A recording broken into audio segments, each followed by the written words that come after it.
तो आपका असली नाम क्या था उस वक्त जब पैदाइश हुई? बस था कुछ वो छुपाना है? हाँ छुपाना है। मैं थोड़ा फ्रेश हो जाऊँ, अभी सोई उठी हूँ तो मैं कपड़े चेंज कर लूँ। कैसे महसूस हुआ कि आपके अंदर एक रूह और है, जनाना है? फिर लोग, बहुत सारे दुनिया में ऐसे जालिम लोग मिलते हैं आपको कि आपकी ज़िंदगी को अजीरन बना देते हैं। नामवर फीमेल डांसर महक मलिक से मिलने सरगोदा में उनके घर पहुंचे।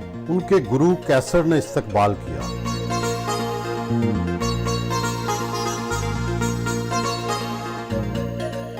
अस्सलाम वालेकुम जी, क्या हाल है जी? अल्हम्दुलिल्लाह, आप बताएं कैसे हैं? ठीक है, वेलकम हो गया आपको। Thank you. सुबह लेट उठते हैं? लेट तो नहीं उठते, टाइम से उठ जाते, लेकिन आज मुझे सिर्फ 2 घंटे सोने को मिले हैं। अच्छा। काशान राजपूत के नाम से गोजरा टोबा टिक सिंह में पैदा होने वाले लड़के ने ऐसा क्या कमाल किया कि महक मलिक के लाखों करोड़ों जो है मदाबन? वो किसी ने ऐसे ही फेक न्यूज़ बनती रहती है, पता नहीं कायशान क्या क्या नाम रखते रहते हैं मेरा।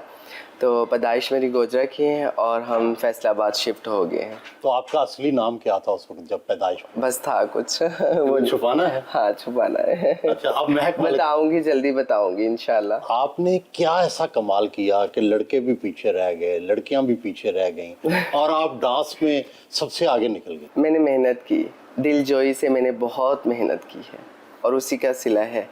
और मेरे माँ बाप की दुआएं हैं, मेरी माँ का सब्र। सारी ज़िंदगी मेरी माँ ने जैसे अपने घर में सब्र किया, लड़ाई की अपने हालात के साथ और अपनी बीमारी के साथ, लेकिन कभी मैंने अपनी माँ की ज़ुबान के ऊपर शिकवा नहीं सुना। तो उन्हीं की दुआओं को आज सिला है। कितने फॉलोअर्स हैं आपके? मेरे 13 पॉइंट कुछ मिलियन उस पर हैं टिकटॉक पर, और यूट्यूब पर काफ़ी ज़्यादा चैनल हैं। किसी पे 4 मिलियन, किसी से उससे ज़्यादा, और किसी पे 3 मिलियन, 2 मिलियन, ऐसे काफ़ी ज़्यादा चैनल्स हैं। लड़कियों से भी ज़्यादा मुआवजा लेते हैं आप डांस का, मुजरा पार्टी का। जाहिर बात है, लोग मोहब्बत करते हैं, पसंद करते हैं और इतनी मोहब्बत मुझे देते हैं तो उन्होंने मुझे इस काबिल बनाया कि मैं मुआवजा लूँ प्रोड्यूसरों से। चलिए आप ज़रा उधर बैठे, मैं थोड़ा फ्रेश हो जाऊँ, अभी सोई उठी हूँ तो मैं कपड़े चेंज कर लूँ। ज़रूर। ठीक है।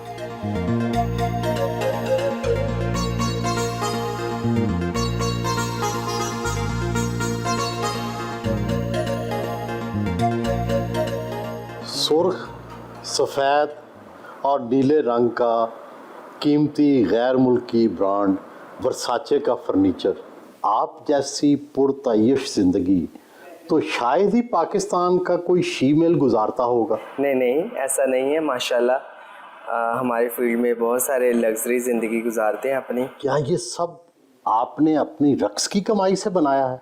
जी, रक्स के साथ। ये बताएं कि आप तो स्कूल में पढ़ रहे थे जी, गोजरा में, जी। कैसे महसूस हुआ कि आपके अंदर एक रूह और है, जनाना है? लोगों ने मुतारिफ करवाया। कैसे? चलने में, बोलने में, उठने बैठने में नुक्स निकाले। पहले तो मुझे कुछ भी नहीं लगता था, पहले तो मैं ख़ुद को नॉर्मल, और अब भी अल्हम्दुलिल्लाह नॉर्मल ही हूँ। तो उस टाइम ऐसे लगता था कि शायद मैं इनसे हट के हूँ। उस टाइम इतनी समझ नहीं थी। फिर मैंने आईने में देखना और उस पर भी एतराज़ घर वालों का भी कि ये क्या तुम्हारे लक्षण है। फिर कज़नों के कपड़े पहन लेना, लड़कियों के। और अम्मी जो है ना, अम्मी की तबीयत ठीक नहीं रहती थी, उनको डस्ट एलर्जी थी। तो मैंने कहा अम्मी आप साथ वाले घर चले जाएं। तो फिर मैंने अम्मी के कपड़े पहन लेने। स्कूल में जब पढ़ते थे तो लड़के आपको अपनी अदाओं की वजह से छेड़ते तो होंगे? हाँ, करते थे। तो क्या आपका रद्द अमल होता था? मैं उन पर गुस्सा करती थी कि आप मुझे ऐसे क्यों छेड़ते हैं, क्यों ऐसे बुलाते हैं ना। जब पता चला कि आपकी रूह और है और जिस्म और, तो जिंदगी मुश्किल हो गई या आसान? ज़िंदगी में आपको पता ये है ही, मुश्किलों की जगह है दुनिया। तो ज़िंदगी में बहुत सारे मोड़, तकलीफ़ थे, परेशानियां भरे, ऐसे बहुत सारे गुजरे हैं। लेकिन ये क्या कि कभी गोजरा, कभी फैसलाबाद, कभी कोट अद्दू, कभी सरगोदा, ये इतनी जगह क्यों फिरते रहे और डांस कहाँ से सीखा? पैदाइश मेरी गोजरा में हुई और वहाँ से फिर हम फैसलाबाद, क्योंकि छोटा शहर है गोजरा, तो फैसलाबाद शिफ्ट हो गए क्योंकि वहाँ पे कोई कारोबार, कोई ऐसा सिस्टम नहीं था। बड़ा शहर है फैसलाबाद, वहाँ शिफ्ट हो गए कारोबार के लिए फैमिली मेरी, और मैं फील्ड में आ गई। तो फिर मैं दर बदर भटकती रही, कोटद्दू, कभी मेलों पर, कभी कहाँ, कभी पिंडी। तो कर करा के अभी डांस कहाँ से सीखा? वो मैंने किसी से नहीं सीखा, वो ऐसे ही मुझे जो है ना मेरे अंदर से ही आता है डांस। फिल्मों का डांस देखती हैं, भारतीय फिल्मों का, पाकिस्तानी फिल्मों का, किससे अदाएं या रक्स के जो अंदाज हैं वो कैसे सीखे? अदाएँ तो मुझे लगता है मेरी डिफरेंट है सबसे, मैं मतलब किसी के साथ वो नहीं है। वैसे मुझे पाकिस्तान में जो है ना अंजुमन जी अच्छी लगती हैं और इंडिया में मुझे माधुरी पसंद है। लेकिन डांस सीखा किसी से नहीं? नहीं सीखा किसी से नहीं है, वो मैं खुद से ही जो है ना ऐसे मुझे आता है। थोड़ा इब्तदाई ज़िंदगी के बारे में बताएं। अब तो ज़ाहिर है आपकी ज़िंदगी अच्छी है, क्या क्या मुश्किलात आई ताकि जो दूसरे शीमेल हैं उनको भी पता चले कि भाई किन किन मुश्किलात से गुजर के आप यहाँ पहुँची हैं? रहने में मतलब कि लोगों की तरफ से देखें, जब आप घर से बाहर निकलते तो आपकी ज़िंदगी अपने नहीं होती। एक 12-13 साल बच्चे की लाइफ, उसको कोई ख़ुद फैसले करने की उसमें इतनी ताकत नहीं होती कि आप दुनिया का सामना कर सकें। फिर लोग, बहुत सारे दुनिया में ऐसे जालिम लोग मिलते हैं आपको कि आपकी ज़िंदगी को अजीरन बना देते हैं। आपको मिले ऐसे लोग? मिले मुझे, इतनी मैंने तकलीफ़ों का सामना किया कि शायद किसी ने की नहीं होंगी। मारते थे? मार मैंने खाई है, मतलब ऐसे ऐसे जुल्म मैंने बर्दाश्त किए हैं। किस तरह के जुल्म? मार के अलावा क्या जुल्म? मतलब कि मेरे एक दफ़ा बाल काट दिए गए, वो मैंने बर्दाश्त, वो भी जैसे नरगिस की किसी ने कर दी? नरगिस जी की जैसे, ऐसे ही मेरे साथ भी ऐसे ही हुआ। और वो फिर गलियां थी और मैं थी, और मैं अपने अल्लाह के आगे आहुजारी कर रही थी, रो रही थी कि ये मेरे साथ क्या हुआ और मुझे किस जुर्म की सज़ा मिली है। जब आपने एक लड़के से आप तब्दील हुई तो घर वालों का रद्द अमल क्या था? किस तरह से आपको कबूल किया या नहीं किया? नहीं, कबूल तो देखिए हमारा, हम मुसलमान हैं और मुसलमान मुल्क है, तो इस्लाम में ये चीज़ें जायज़ तो नहीं है, लेकिन बहुत सारे ऐसे काम हैं जो इस्लाम में जायज़ नहीं है लेकिन दुनिया वाले हम लोग कर रहे हैं।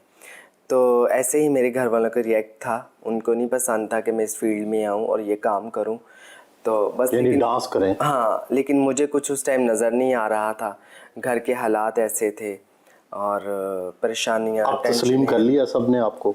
हाँ जी। घर वालों ने? जी, बाखुशी? बाखुशी। माली मदद भी सबकी करती हैं? बस जितना हो सकता करती हूँ। जब डांस सीख लिया तो शोहरत कहाँ से मिली? शोहरत में रावलपिंडी गई थी, 102 मुझे बुखार था और रावलपिंडी वाली जो मेरी गुरु थी वो ज़बरदस्ती मुझे कह रही थी कि आप पार्टी पे चलो।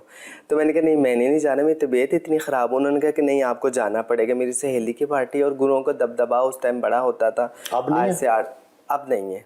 सोशल मीडिया का दौर है, अब हर इंसान की अपनी सेल्फ़ रिस्पेक्ट है, सबको पता है कि हमारा क्या हक़ है और हमें क्या इज़्ज़त मिलनी चाहिए। पहले दबदबा होता था बहुत ज़्यादा। गुरु मारते भी थे? मारते, जुल्म करते, सब कुछ करते थे, पैसे भी रखते थे, घर नहीं जाने देना, ऐसे सब नहीं, मतलब कि मुख्तलिफ तरह के जैसे लोग होते हैं ऐसे ही कोई अच्छे भी होते हैं, कोई बुरे भी बीच में। आम लोगों का ख्याल है कि गुरु और चेले का तो बड़ा मजबूत रिश्ता होता है, तो क्या आपके ख्याल में ऐसा नहीं है?